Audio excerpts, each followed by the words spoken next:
Halo teman-teman semua, sebelumnya saya ucapkan selamat kepada kalian yang sudah dinyatakan lulus uji kompetensi seleksi P3K 2024. Langkah selanjutnya, yuk isi DRH bersama-sama, jangan sampai ada yang salah dan nanti gagal jadi ASN. Nah, langkah pertama yang harus dilakukan, kita harus buka SSC ASN, kemudian masuk ke akun kita masing-masing menggunakan NIK dan juga password yang sudah ada. Jika sudah berhasil masuk, kita bisa scroll di bagian paling bawah. Nanti kita akan jumpai di situ untuk ucapan selamat seperti yang sudah saya tampilkan di awal video. Kemudian kita bisa memilih apakah mau melanjutkan ke bagian pengisian DRH atau kita mau mengundurkan diri. Nah, sebelum nanti kita melanjutkan, teman-teman bisa lihat di bagian bawah kotak yang merah di sebelah kanan itu ada tombol yang bisa diklik untuk kita nanti mendownload untuk buku petunjuk dan juga lampiran-lampiran yang dibutuhkan untuk bisa dimuat atau diupload nanti di halaman DRH ini sesuai yang dibutuhkan. Oke, sekarang kita klik. Nah, kita langsung diarahkan menuju tautan untuk bisa mendownload. Ada buku petunjuk pengisian DRH, kemudian format pengunduran diri, dan juga format-format surat pernyataan yang nanti akan dibutuhkan untuk upload di pengisian DRH ini. Nah, kita bisa mendownload satu persatu atau juga kita bisa pilih untuk mendownload semuanya di menu yang paling kiri, kanan atas ya. Nah, nanti itu sudah terdownload semuanya. Kita bisa nanti langsung buka. Ini bentuknya adalah ekstrak, jadi kita harus mengekstrak dulu file tersebut untuk bisa masuk ke folder kita. Arahkan hasil ekstrak sesuai dengan yang diinginkan oleh teman-teman, agar nanti tidak kebingungan hasil ekstraknya itu lari kemana, mencarinya susah, jadi langsung menuju ke folder yang kita buat saja. Kemudian nanti setelah hasil ekstrak kita bisa melihat di situ semua file sudah ada dan nanti siap kita gunakan pada saat diperlukan. Nah, kita kembali ke laman SSC ASN untuk kemudian kita memilih apakah kita akan melanjutkan untuk melakukan pengisian DRH atau kita akan melakukan pengunduran diri. Nah, ketika kita lanjut, biarkan itu menu ya, kita klik, kemudian kita langsung menuju ke halaman untuk pengisian data perorangan. Nah, untuk halaman ini sudah nanti otomatis data-data yang sudah kita inputkan pada saat pendaftaran, kemudian akan masuk di sini, tinggal kita cek kembali apakah data ini memang sudah benar atau belum. Kemudian pastikan teman-teman melengkapi bagian yang bertanda merah karena itu wajib untuk diisi. Misalnya ini adalah untuk alamat domisili. Jadi untuk alamat domisili ini tentukan memang untuk domisili terakhir yang teman-teman sekarang tinggal, silahkan diisikan meskipun itu beda dengan alamat yang ada di KTP. Oh ya teman-teman, untuk pengisian untuk nomor ponsel, pastikan nomor ponsel teman-teman itu yang sudah terhubung di WA ya. Jangan sampai nomor ponsel tersebut ketika sudah akan dimasukkan grup atau dihubungi via WA, teman-teman nomornya tidak bisa masih atau nomor ponsel biasa. Jadi pastikan nomor yang dimasukkan adalah yang sudah terhubung dengan WhatsApp. Nah, selanjutnya kita isikan data diri kita terkait tinggi badan, berat badan, kemudian juga di sini ada warna rambut, bentuk muka, semuanya kita isikan saja. Kemudian biasanya teman-teman di sini bingung ciri khasnya apa. Kalau misalnya tidak ada, dikosongin, tidak apa-apa. Atau kalau mau didetailkan, kita isi saja misalnya ada tanda apa yang bisa mencirikan kekhasan diri. Nah, kita isi. Setelah itu juga kita isikan di sini ada untuk keterangan hobi. Nah, di sini untuk hobi ini wajib kita isi ya, dan hobi ini kita bisa memilih lebih dari satu. Jadi setelah kita isi hobi, kita kemudian nanti beri di situ keterangan tentang hobinya. Misalnya membaca, teman-teman yang dibaca apa biasanya, jadi di sini misalnya membaca artikel dan lain sebagainya. Nah, teman-teman juga perlu memperhatikan petunjuk pengisian yang berwarna kuning yang berupa warning itu harus teman-teman perhatikan karena untuk melakukan pendaftaran ini agar betul-betul sesuai dengan data.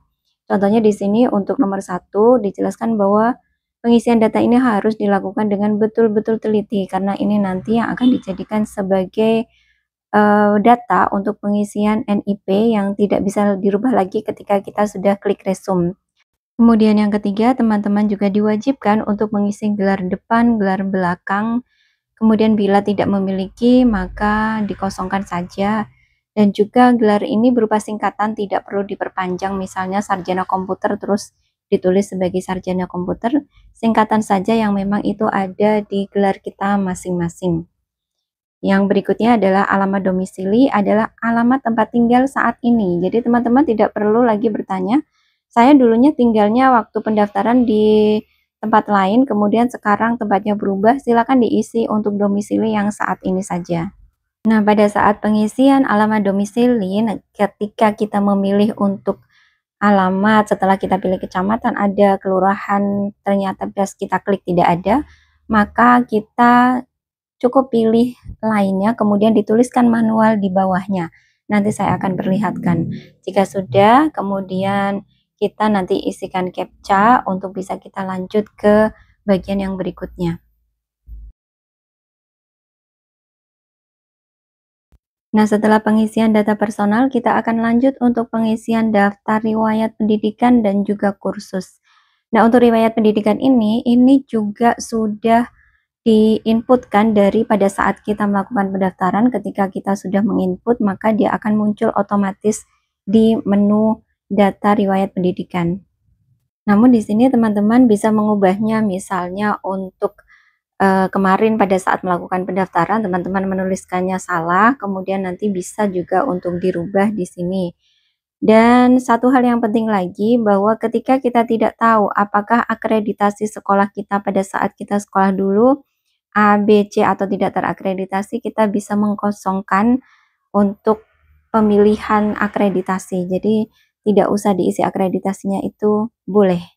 Selanjutnya kita akan melakukan pengisian riwayat kursus dan diklat. Nah, tips di sini untuk teman-teman, untuk kita mengisikan riwayat kursusnya, kita pilih dulu untuk instansi penyelenggaranya. Misalnya kita sebagai guru, kita pilih di Kementerian Pendidikan dan Kebudayaan dulu agar nanti bisa kursus kita itu terbaca.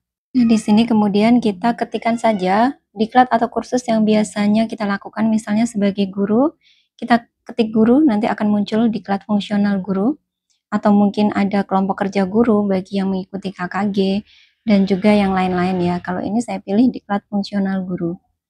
Nah, kemudian di sini baru nama kursusnya saya masukkan, yaitu misalnya kita sebagai guru mengikuti diklat guru penggerak. Kita masukkan saja guru penggerak. Nah, kemudian kita baru isikan tanggal mulai. Kita harus nanti ingat kapan tanggal mulai kita. Biasanya di history di SIM PKB kita masih ada tanggal mulainya kapan dan kemudian tanggal berakhirnya kapan, kita bisa masukkan untuk tanggal dimulainya. Nah, caranya kita klik di area tanggal, kemudian di sini tahunnya kita mundurkan. Kita cari kalau memang itu tahunnya mundur, kita tinggal cari. Kemudian di sini sudah ketemu, ada, kita masukkan. Kemudian kita juga memasukkan tanggal selesainya. Nah, kita cari sama selesainya tanggal berapa. Kita bisa lihat di sertifikat kalau memang itu tercantum, atau kita bisa cari tahu histori kita yang dulu, kita itu dimulainya tanggal berapa, selesai tanggal berapa, kita masukkan. Oke, ini saya masukkan sudah. Nah, sekarang untuk nomor sertifikat, kita tinggal buka sertifikat kita kopikan saja biar kita tidak mengetik manual, biar tidak salah. Setelah itu kita tinggal copy paste. Kemudian kita lihat jumlah jamnya. Di sini sudah tertera disesuaikan dengan sertifikat. Kita masukkan jumlah jamnya sesuai dengan sertifikat. Kemudian kita isikan juga untuk daerah yang dimana kita mengikuti kursus tersebut. Misalnya ini dilaksanakan di Pemalang, kita tuliskan saja, dia akan auto complete. Jadi teman-teman harus memastikan pengisian di sini adalah auto complete ya untuk alamat kotanya. Jadi pengisiannya hanya nama kota saja atau kabupatennya. Nah, setelah selesai, ini sudah masuk ya untuk riwayat kursus kita 1. Dan nanti teman-teman bisa menambahkan untuk yang lainnya dengan metode yang sama. Dan juga nanti jika mempunyai tanda jasa atau penghargaan dan juga prestasi, teman-teman juga bisa menambahkannya di sini. Oke, selesai. Kita akan lanjut ke bagian yang keempat adalah untuk pengisian riwayat keluarga. Pastikan dalam mengisi riwayat keluarga ini teliti karena nanti akan dijadikan data yang digunakan untuk pemberkasan CASN dan nantinya setelah resum tidak dapat dirubah. Oke, kita mulai dari pengisian riwayat suami atau istri. Kita klik tambah di sini. Nah, ini sudah masuk. Kita tinggal mengisikan data-data seperti NIK, kemudian nomor KK, dan lain sebagainya dilengkapi, terutama yang tanda-tanda merah itu harus komplit. Nah, bagaimana jika data-data keluarga ini sudah meninggal? Kita nanti tinggal klik saja di situ untuk data semuanya itu dikompliti semuanya. Jika memang masih ada NIK-nya, kemudian masih ada data-data yang bisa kita isikan, namun jika sudah tidak memiliki NIK, kita bisa kosongkan. Dan nanti kita tinggal pilih apakah nanti anggota keluarga itu masih hidup atau sudah meninggal. Itu saja, simple. Selanjutnya, lakukan proses yang sama untuk pengisian data anak-anak, kemudian juga data orang tua kandung, saudara kandung, dan juga untuk data mertua. Sekali lagi, jika teman-teman merasa kesulitan, misalnya ada orang tua yang sudah bercerai, maka kita tinggal masukkan saja untuk data pribadi dari orang tua kita, misalnya dari ibu dan juga dari ayah, kemudian nomor kakak yang sekarang menaungi untuk keluarga tersebut. Jadi misalnya kakaknya sudah berbeda, itu bisa diisikan karena memang untuk pengisiannya adalah per masing-masing orang. Terus kemudian jika misalnya mertua kita atau keluarga kita yang akan kita isikan itu sudah meninggal lama dan juga sudah tidak mempunyai NIK, kita bisa kosongi bagian tersebut. Kalau kita masih mempunyai data untuk nama, tanggal lahir, dan lain sebagainya bisa diisikan. Bagian berikutnya, silakan isi riwayat organisasi jika ada, jika tidak ada boleh dilewatkan. Dan kemudian yang di bawahnya adalah silakan nanti ini diisi untuk surat-surat yang memang diperlukan, misalnya seperti surat keterangan kelakuan baik dari kepolisian dan juga surat sehat, surat keterangan nafsa. Ini teman-teman urus dulu menunggu dari BKD atau BKPSDM-nya masing-masing. Nanti dimasukkanlah nomor-nomor yang memang diperlukan dan juga nama dokternya di sini. Nah, setelah itu nanti selesai dan tinggal nanti teman-teman menuju untuk upload berkasnya. Nah, ini bagian yang terakhir ya teman-teman. Untuk bagian ke-6 adalah unggah dokumen. Setelah kita menyelesaikan pengisian daftar riwayat hidup, karena nanti kita harus mencetak isian daftar riwayat hidup itu untuk juga diupload di salah satu bagian dokumen yang menjadi persyaratan.